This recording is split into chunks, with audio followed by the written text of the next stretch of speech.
Hello, everyone. This is Nikki Batgirl D'Angelo again, and I'm joined by Ben Lesnick. Hi, Ben. How are you? Hey, I'm good. How are you?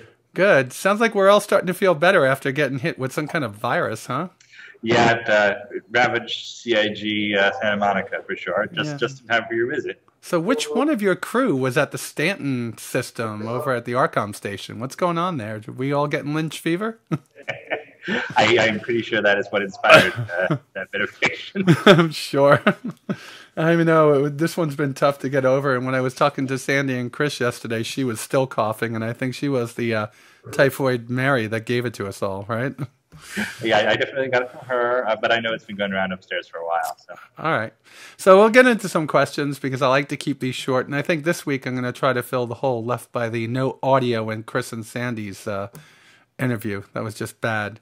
All right. So the first one is this person's asking a question that seems to me that comes from like the Eve type people. And that's not a bad thing. I played Eve and I love it. So in Eve, when you move from one station to another, you also have to ship all your stuff, all your junk. So can we ship items via UEE, UPS, or through the mission system in a store box to another hangar or another hangar you own or to a friend's? For example, I'm out exploring an alien object. You get the question, right? They're asking what it's going to yeah, be like. and the answer is that yes, you absolutely will be able to do that to move items from one hangar to another. And it goes beyond just here's a system for transferring your stuff. It also generates missions. Yeah. So if I say, oh, I need to move this from my hangar in Terra System to my hangar in I don't know Nix, I'm going to pay whatever fee to have a ship there. That will generate also a mission where there's a transport ship NPC. That transport ship may need escorts, or it may generate rumor for pirates that the ship is under attack. Now, we're not saying your stuff's going to be destroyed by pirates. We're like, your stuff is safe no matter what, but it simulates a mission as part of the economy. Just the fact that you have Give that me all money your into the system. stuff. Yeah, I know. I'm thinking that knowing Chris and knowing how he wants the realism and he likes the certain piece of conflict, so you're going to have to vet the people you're hiring to move your stuff so your stuff doesn't disappear, correct? Absolutely. Well, I mean, I think it's if you use like the traditional UEE system, there's a way to guarantee. And I imagine that players will want to create their own competing systems. I'm going to create, Space FedEx, and we're gonna ship goods for half the price. And in those cases, they won't be guaranteed. So you'll have to depend on the reputation of the player and their organization. Okay, so I'm going to give a shameless plug to a friend. If you want to move your stuff, contact Colonial Movers. I love those guys. Yeah, I hope to love see them. them again very soon. Yeah, when you go out, you're going out to Cologne, right? Yeah, yeah. Awesome. I wish I was. Oh, I was that close. Will there be a setting that we, from the client of, so this is somebody that was international. So what they're asking is that right now we know that there's going to be instances in space as you're flying through it. And depending on how many people are in a certain sector at a time, the server is going to break it into different instances, just like World of Warcraft and other games do. So what he's asking, is there a way that you guys are implementing the system so you're always in the same instance as your org mates or a person of interest? Yeah, well, you mentioned the system right there. It's called the person of interest system, and it pulls from a number of different places, but especially your kind of friends and enemies lists as to whether or not you're paired with this particular group of people. Okay. Can you add people that you want to avoid to that list so you don't get paired off into an instance with them? To a degree, but not an even split. If I can't just go around and say I don't want to play with any of these people ever. There's not a logical reason for that. At least if you have I have a friends list here, but I don't have an enemies list. Basically, I don't have a list of people I can't contact on Skype, and there's not a reason in the universe that you don't meet up with that guy because you don't like him. So there's going to be some kind of traditional MMO tools for that, but not no guarantee. Okay. So the next piece has to, you released that sneak peek of that really awesome transition into quantum space. I mean, that was amazing. So we've got a couple of different looks for that, and we'll share some of the others on ATV in the future. All right, I'm pretty psyched with one you have already. So if they're all as good as that, I'd love to see them all. That's one of the great things about art from Chris Olivia is every direction is great. Oh God, I forgot about that. Yeah, he is amazing, isn't he? Yes. So the question here has to do with when you're traveling via quantum travel, will the signature of your ship make a difference of how frequently or infrequently you are pulled out or interdicted? I guess they're talking about like the Elite Dangerous way that you're in this quantum space and you get pulled out.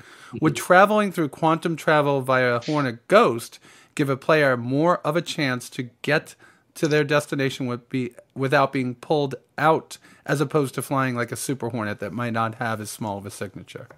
Yes, the answer is yes. Yes. Yeah, that was an easy one, right? Yeah, one word once. I mean, big question, but yes. I mean, this is something that Chris has been saying, and you guys have been saying since the beginning.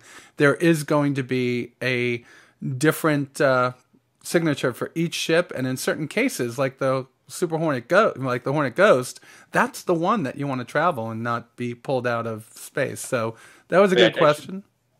I should stress that quantum travel is not a get out of game card. It is simply kind of our answer for how do ships move from space to place in a way that doesn't make you spend hours and hours and hours moving, one little bit of a solar system.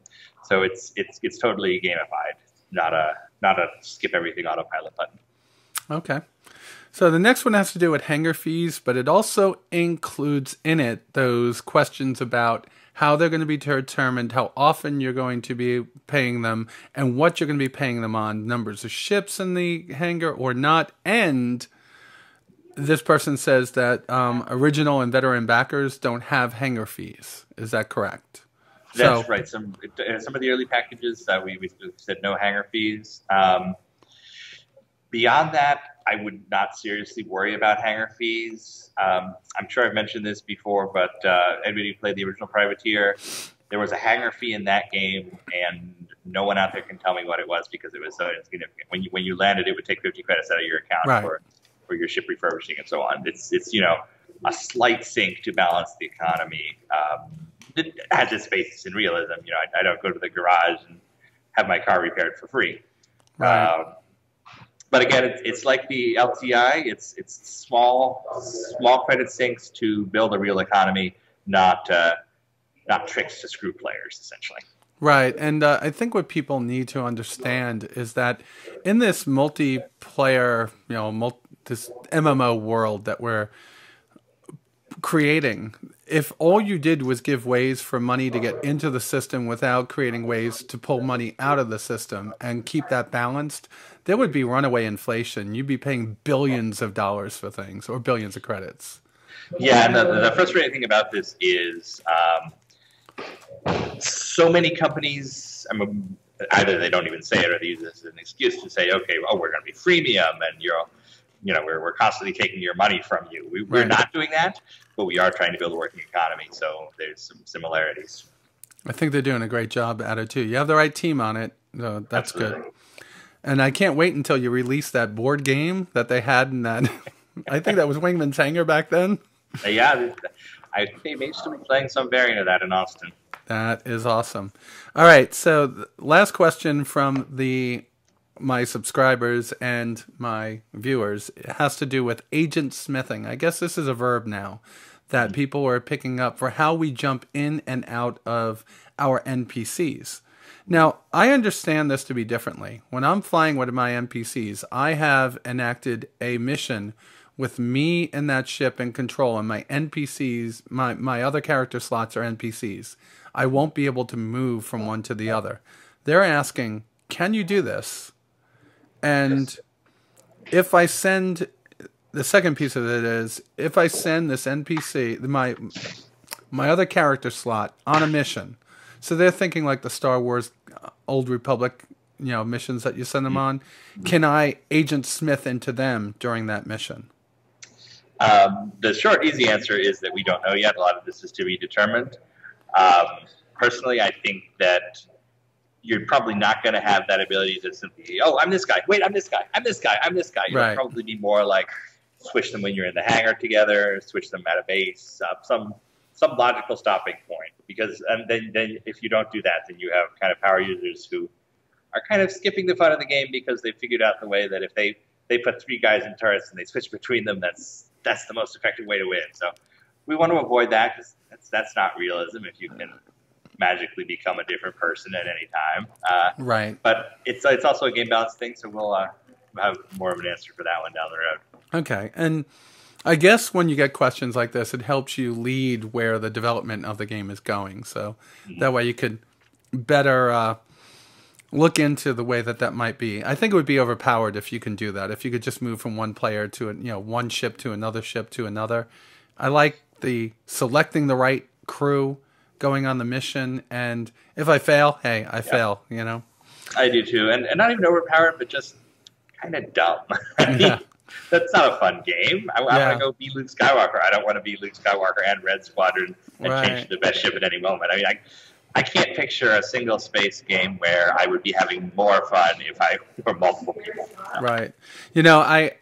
I got back into World of Warcraft because of Will and Chelsea, but I look at it from a different perspective. I like that way that it was said to us before about building the stories of our characters and following that story through. When I create a character, I like to play that character, and I might have storylines for the other people that are in the packages I purchased, but I know that there's going to be this one character lineage that I'm going to want to play. So, I guess it's, the game reaches such a broad spectrum of players and backers that there's a little bit there for everyone, right? Whichever way they want to play. Yeah, and to be honest, I mean, role-playing, it's not fun if, it's not role-playing if you're playing every single role. Right. It's you telling it's writing a novel. Proper role-playing game requires the actions of outsiders to impact you. Yeah. All right, now for my question. I'm going to throw you a quick one at the end for my for Dr. Jeffrey, who is my research editor. So mine's just a quickie, and it's because we have that interaction with the community. And I want to know: are there plans to add community members to your team to hold impromptu in-game events? And how do you see this being implemented? And what type of events do you see as being implemented? I'm sorry, could you repeat that one? Yeah, it's a long one. I'm sorry. So, are you going to add team members that are going to be in charge of holding impromptu in-game events? Okay. And yes, the live team. Right. Again, that's an easy one. The answer is yes. There will be a live team, lore team, all that stuff. Our model is, personally, I loved Ultima Online early on when they could kind of manufacture player events on the fly. Awesome, right? We want that toolkit that will allow people in the company, people GM type people to be able to say, okay, let's create something interesting for the players to do, rather than saying, okay, we're going to work for 18 months on our next big content patch, and you guys can use up that in a day.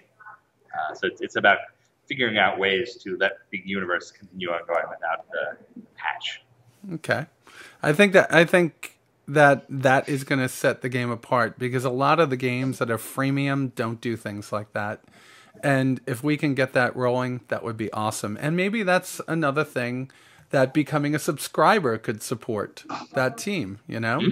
That would be wonderful. I mean, I think you'll see a lot of that as we transition to the actual game universe. We won't need to have ATV where it's the making of the game. Right. We'll have, the Empire report where you hear what's happening in the game in a day. There's going to be some definitely intended transition there. Is that where that little bit in the beginning of the last episode came from? I thought that was pretty cute. Yeah, we've been playing around with those. We have a bunch of different segments we shot over at the YouTube stage, and we're going to be using them kind of just as little bumpers for now, but with the hope that can be something more as we go forward. Yeah, well, if you really want to make them realistic, you got to get me into one of those. Last question is from Dr. Jeffrey, and it's just going to be quickie. Sandy has her Facebook, and she throws up sneak peeks all the time, and she showed the Renovated Cutlass today. Did you know that? I did know that. Yes. Okay. So his question is very simple, and I'm sure it's going to be a yes or no answer. And it says, does Sandy's Facebook picture of the renovated Cutlass confirm M16 rifles and M4A rifles will be in Star Citizen? No, it does not. I'm sorry. If you're looking for antique weaponry in Star Citizen, not a confirmation. More of a case of the concept artist using existing prime meshes to set up the scene.